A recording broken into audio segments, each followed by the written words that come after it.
그래 여기에 지금 파고다 공원을 보여드려요. 지금 이 그 팔각정은 조선시대에 아마 없었을 거예요.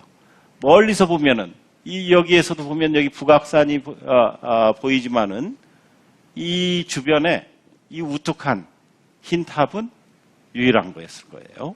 그러니까 종로 그 일대에서 이 백탑이 하나의 상징적인 건물이었는데 이 백탑 뒤쪽에 지금이 낭만이라고 하는 음식점 근처인데 거기가 아마 박지원의 집이 아니었나. 그 건너편이 또 이덕무 집이었고 지금 다 정확히 위치를 비정할 수가 있어요.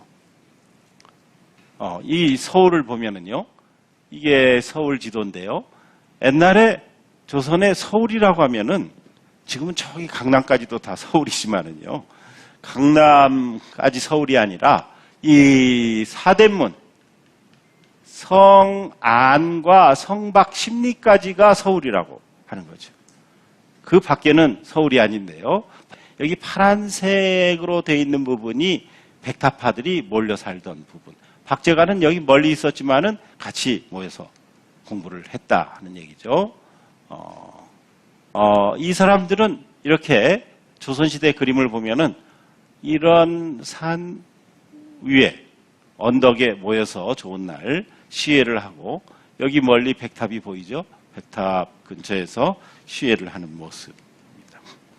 그래서 벼슬을 하게 되는데요. 벼슬을 하게 되는데 검서관으로 계속 있었던 건 아니고 1차, 2차, 3차례에 걸쳐서 규장각의 검서관 생활을 하는데 그러다가 중간에 밖에 이인역승, 말하자면은 역장 같은 거죠. 이인역승을 하기도 하고 그 다음에 부여 현감을 하기도 하고 영평현령을 하기도 하고 해서 검서관이 주 임무이긴 하지만은 지방관을 하기도 했다는 얘기죠. 그런데 박제가는요 항상 무슨 생각을 하고 있냐면은 박제가의 시나 글에 보면은 자기는 항상 찬밥이다. 찬밥 신세다. 사실 그래요. 예를 들면 규장각에서 대신들의 모임이 있었을 때, 시회가 있었을 때 각신들과 이 검서관들도 다 참여를 하지만은 각신들은 국왕의 측근에 당 위에 올라가서 같이 시를 쓰기도 하고 주고받겠지만은 이 검서관들은 어디에 앉았겠어요? 밑에 내려와 있어야 된단 말이에요. 그래 정조가 특별히 배려를 해서 저 친구들에게도 밥상을 하나씩 차려줘라 이런 지시를 하는 게 있는데 그게 감격해서 거기에 대한 찬양시를 또 쓰기도 해요. 그러니까 박제가는 신분적으로 찬밥이란 말이에요. 또 말꼬리 신세다. 자기는 미천한 재주를 가지고 월급 생활을 한다. 미천한 신하다. 미천한 신분이다. 그러니까 여기에 대해서 연암 박지원이 선생격인 연암 박지원이 20살 위인데요. 이런 편지를 친구에게 보내요. 뭐라고 했냐면 신분은 낮으면서 벼슬길은 영화롭고 직책은 임금에 가까이 모시면서 일은 어려우니 더욱 사람들과의 교제를 끊고 술도 조심하면서 오로지 서적의 교례만 전념해야 할 것이다. 박제가에게 그런 코치를 해요. 그런데 박제가는 이덕무는 충분히 그 말을 알아듣고 원래 성격이 또 아주 온순하고 차분한 성격인데 이 박제가는 성깔이 좀 있어요. 성깔이 있고 자기가 비위가 틀리면은 술상을 업기도 하고 하는 그런 정도인데요. 그러한 그 성격이기 때문에 박제가에 대해서 박지원은 항상 위태롭게 생각을 했어요. 위태롭게 생각을 했죠. 그런데 어떠한 생각을 박제가는 가지고 있었는가 하면은 자기들은 굉장히 불우한 처지다. 이거 보세요. 시에 이런 반가행이라고 하는 시를 썼는데 자넨 보지 못했는가. 한양성이 매우 번화한데도 많이 넘는 집 중에 내 집은 없네. 아마 저기 대한극장 근처에 집도 세 방이었던 것 같고 저 서울대학병원에 있었던 집도 세 방이었던 것 같아요. 자기 집은 없어요. 지금 이거는 자기와 자기 주변의 그 서자들, 서얼들의 처지를 말하는 건데요. 많이 넘는 집 중에 내 집은 하나도 없다. 우불견, 또 보지 못했는가. 비옥한 토지가 사방에 이어졌어도 해풍의 땅은 한뙑이도 없네. 해풍이 누군가 하면은 자기 친구, 사검서관 중에 한 사람인 유득공의 호예요. 유득공의 땅은 한뙑이도 없다. 예, 이 경제적인 모순을 인식하고 있었죠. 인식하고. 그런데 또 보세요. 진신한 중에 1100사람이 있어도 이 벼슬 한 사람들의 명부에 1100사람이 있어도 도대체 기공치는 한 사람도 없다. 자기하고 가까운 친척은 한 사람도 없다. 권력에서 소외되고 경제적으로 소외되고 하는 그러한 박제가의 모습을 볼 수가 있죠. 이런 분이, 이런 사람이 어떤 조선시대 개혁의 중심으로 우뚝 서려면은 고려 말처럼 정말 모순이 극도로 달해야 돼요.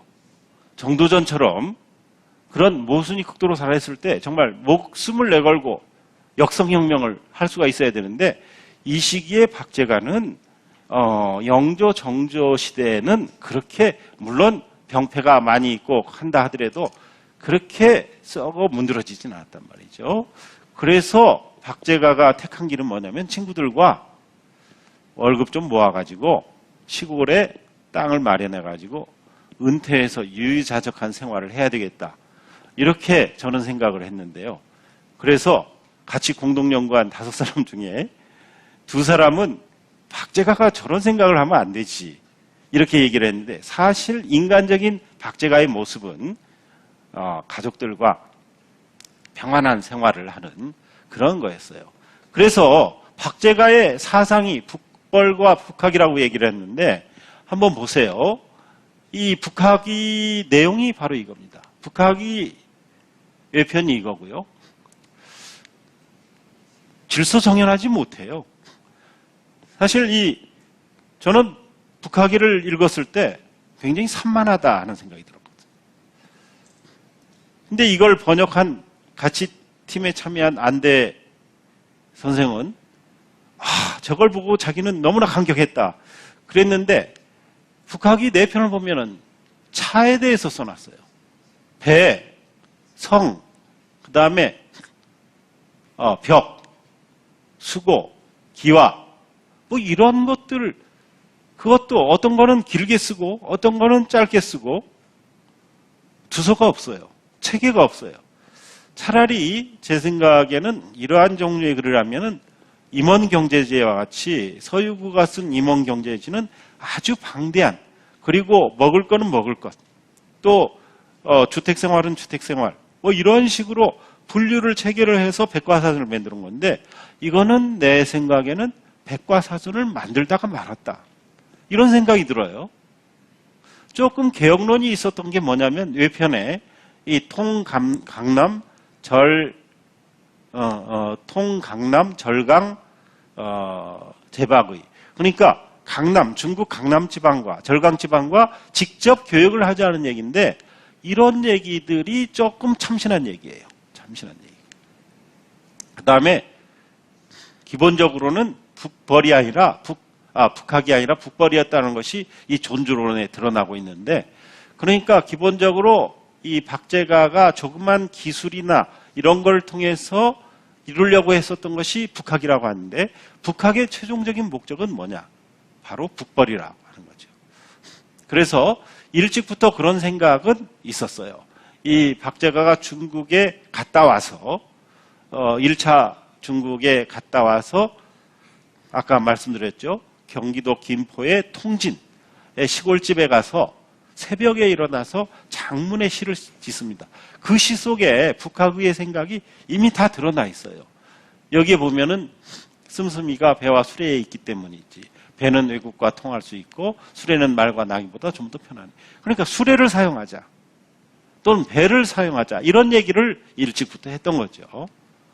그리고 또 우리에 대한 민족의식, 당괴로, 중국 매니아로 비판을 받고 있지만은, 이 중국에 대해서 일찍부터 우리 아이덴티티, 민족의식을 가지고 있었고, 잃어버린 우리 땅을 찾아온다면은 가난한 우리 백성 조금은 위안이 되리. 이 중국을 여행하면서 넓은 만주평야, 이게 다 우리 땅이었다는 그런 인식을 가지고 있었던 것이죠. 잃어버린 우리 땅을 찾아온다면 되찾아와야 되겠다. 지금도 이런 생각을 하시는 분들이 많이 있죠. 그리고 또 이 교역통상론을 시 속에 이미 밝히고 있는데, 육지 화물 연 땅과 통하지 않고, 연나라라고 하는 것이 중국이죠. 중국 영경의 연이에요. 육지 화물은 중국과 통하지 않고 바다장사 외의 나라를 넘지 못하네. 일본을 넘어가지 못해요. 기껏해야 우리나라에서는 일본, 중국 이런 정도의 교역밖에 하지 못합니다. 들판에 샘이 있다고 치도 물깃지 않으면 말라버리지. 이게 굉장히 재미있는 얘기인데요. 그 당시에 검약을 중시하는 조선 주자학적인 이념 속에서 소비를 주장한 사람은 유일한 사람이에요. 소비를 주장하는. 그러니까 그거를 마치 샘물에 비유를 했는데, 샘물을 계속 퍼내서 쓰지 않으면 샘물은 말라버린다.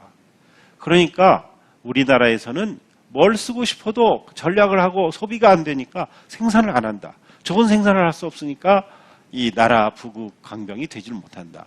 그래서 소비를 주장한 이런 게 정말 당시로서는 혁신적인 새로운 생각이라고 할 수가 있겠죠. 그런데 이런 생각이 어디에서 나왔는가? 그 이전에 아까 백타파 얘기를 했죠.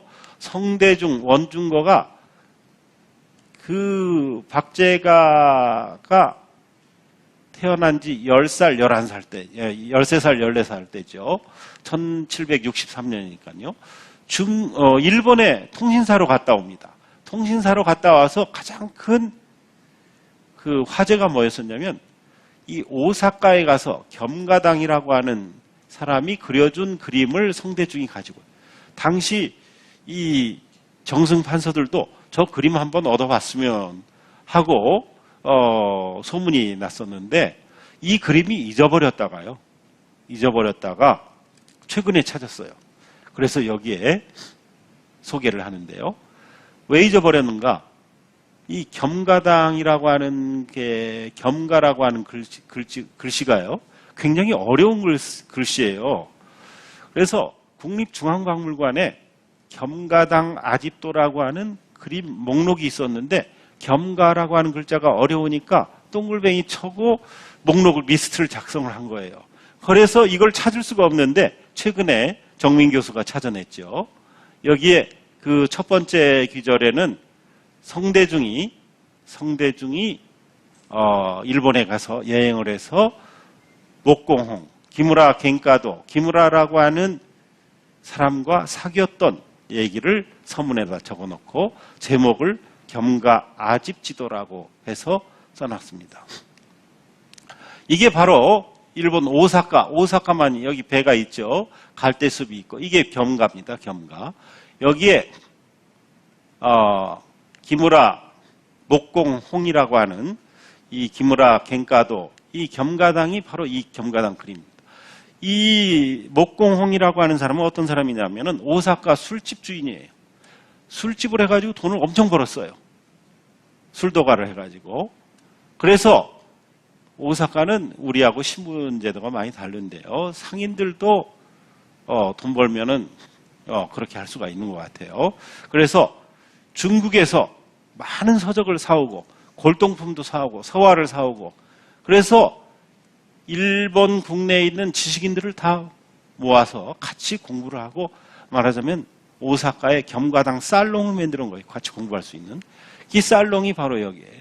여기에 보면은 가운데 목공홍이 있고, 같이 참여했던 10명쯤 되는 친구들이 모여서 해줬는데, 여기에 성대중을 초청을 했는데 갈 수가 없었죠. 규제가 심해서요. 갈 수는 없고, 그러면은 대신 이 그림과 그 친구들이 성대중에게 시를 한 수씩 써가지고 기념으로 준 것이 바로 겸가당 아집지도인데요.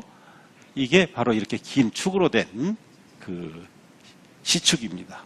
그림이 있는 시축인데, 이거는 이 뭐 그림 이런 것을 얘기하려고 했던 것이 아니라 그동안 우리나라에서 통신사로 일본에 가면은 우리나라 사람들은 지금도 그렇지만은요. 우리보다 훨씬 잘 사는데도 지금도 그렇지만은 우리는 일본을 무시하는 경향이 있죠. 이때도 그랬어요. 일본 외놈들 말이야. 별거 없어. 문화적으로 아무것도 없고. 이렇게 비난을 했었는데 이때 가보니까 유교 경전에 대한 이해도 우리만큼 따라왔고 시를 쓰는 것도 우리만큼 잘 쓰고 이게 주목할 만하다. 그 원인이 어디에 있는가? 그것을 찾아보니까 중국과 직접 교역을 해서 중국 문화를 받아들이고 해서 그런 것 같다 하는 얘기예요. 그래서 이 백타파 사람들 사이에서는 중국의 직접 교역론을 아까 박제가가 중국과 직접 교역을 하자고 주장을 했죠. 그런 생각을 어디에서 했느냐면 일본을 통해서 그렇게 배웠단 말이죠. 그러니까 북학만이 아니라 동학, 일본으로부터도 많은 것을 배우자 하는 그런 얘기를 일찍부터 했다는 얘기. 그 다음에요. 이거는 좀 독특한 그림인데요. 여기에 연평 초령 음오도라고 되어 있죠. 지금 이 북학과 북벌을 얘기하는데 이 그림이 중요한 의미를 가지고 있기 때문에 소개를 하는 건데요. 어떤 사람은 이걸 위작이라고도 얘기를 해요. 그 내용을 보면은 꼭 위작이라고 할 수 없는 부분이 있단 말이죠. 이게 뭐냐면은 연평 초령 음오도라는 게 뭐냐면은 연평이라고 하는 것은 정성공이라고 하는 사람. 대만의 성공대학이라고 있죠. 저 타이난 쪽에 가면은 대만을 네덜란드로부터 해방시키고 대만을 지배했던 게 정성공인데요. 그걸 기념하기 위해서 대남에 가면은 성공대학이 있습니다. 근데 이 연평군이라고 하는 게 누구냐면 정성공이죠. 정성공의 아버지가 누구냐면 정지룡인데 정지룡은 외구의 마지막 세력이었어요. 그래서 동진하에 동중국해를 중심으로 해서 상해, 절강 그리고 일본의 규슈 일대를 주름잡는 해적이었는데요. 정지룡이 일본의 현지의 처가 누구냐면은 바로 마츠라고 하는 일본 여자입니다. 히라도에 살던 여자예요. 그러니까 히라도에 정지룡의 근거지가 있었던 거죠. 그래서 거기에서 낳은 아들이 누구냐면 정성공이에요. 정성공이 어렸을 때 일본에서 어머니 밑에서 자라던 모습. 이게 정성공 어릴 때 모습이죠. 이게 어머니 마츠고 멀리 여기 후지산도 보이네요. 이 히라도인데 규슈에서 후지산이 보일 리는 없겠지만 상징적으로 그려놨겠죠. 그래서 여기에 써놓은 것이 이게 아까 얘기한 대로 박제가 수기사지라고 해서 박제가가 이걸 그렸다고 이렇게 써놨는데 글씨도 그렇고 좀 믿을 수는 없었지만은 저는 이걸 설령 위작이라 한다 하더라도 이것을 박제가가 그렸다고 박제가를 칭해서 박제가의 생각을 이렇게 유출해서 했다는 것 자체가 굉장히 의미 있다고 생각을 해서 저는 책에다 인용을 했습니다. 위작이라고 하는 것을 염두에 두면서도요. 그건 뭐냐 하면은 박제가 같은 북학파가 반청복명운동의 상징적인 인물인 정성공을 기념하는 그림을 그렸다. 이거예요. 그렇죠. 이게 반청복명운동에 나중에 명나라가 망하고 청나라가 들어왔을 때 끝까지 저항을 해서 대만으로 도망을 와서 대만의 반청운동의 근거지를 세운 것이 누군가 하면 정성공이고 정성공의 아들 손자까지 이 타이난 쪽에 반청운동의 근거지가 있었어요. 마지막에 결국 청나라에서 타이완을 점령을 하지만은 그런 반청복명운동의 상징적인 인물인 정성공을 박제가가 그렸다. 이렇게 생각하니까 뭔가 박제가의 북학론을 다시 봐야 된다는 거예요. 왜 북학을 했느냐? 진짜 청나라 오랑캐가 좋아서가 아니고 청나라 오랑캐의 좋은 거를 배워가지고 그걸 가지고 반청복명, 청나라를 부수고 명나라, 소중화를 키우자고 하는 그런 생각이 박제가의 생각 속에 있었던 것이 아닌가. 박제가의 존주론이나 연안 박지원의 열하일기에 보면은 전부 다 그런 논조를 가지고 있었습니다. 그래서 이 북학에 대해서 다시 한번 생각을 해봐야 된다 하는 생각을 했던 거고요. 거기에 다 이러한 그 내용들이 쓰여져 있습니다. 아까 얘기한 대로 박제가의 그림은 이게 지금 알려져 있는 그림인데, 알려져 있는 그림들인데, 예를 들면은 소를 타고 돌아오는 목동 이런 것들도 있고요. 잉어 그림도 있고. 그런데 이 그림들도 과연 박제가 그림인지 이거에 대해서는 의문이 많이 있죠. 그래서 박제가의 생각은 중국과 외국이 한 집안이다 이렇게 생각을 했어요. 중국인들과 교류를 하면서 중국과 중해는 바로 한 집안이나 마찬가지죠. 그리고 이 시에서도 얘기를 했지만은 남해 바다 어느 때 말라가지고 초나라 언덕과 우리나라가 평지가 돼서 자유롭게 왕래를 할 수가 있을까? 그러니까 말하자면 굉장히 글로벌한 사고를 가졌던 사람이 아닌가 이렇게 생각이 되죠. 그래서 마지막에 박제가의 생각을 최종적으로 정리를 해본다면은 이 소비를 통해서 국부를 키우자는 얘기인데요. 재물이라고 하는 것은 우물에 비유할 수가 있다. 퍼내면 늘 물이 가득하지만은 길어내기를 그만두면은 물이 말라버리고 말 것이다 하는 그런 우물론, 우물의 입장에서 소비를 촉진하고 대교역을 주장하는 독특한 생각을 했던 박제가의 북학 사상은 바로 북벌의 연장선상에서 만들어진 얘기다 하는 얘기를 통해서 오늘 박제가의 얘기를 마치고자 합니다. 이상입니다.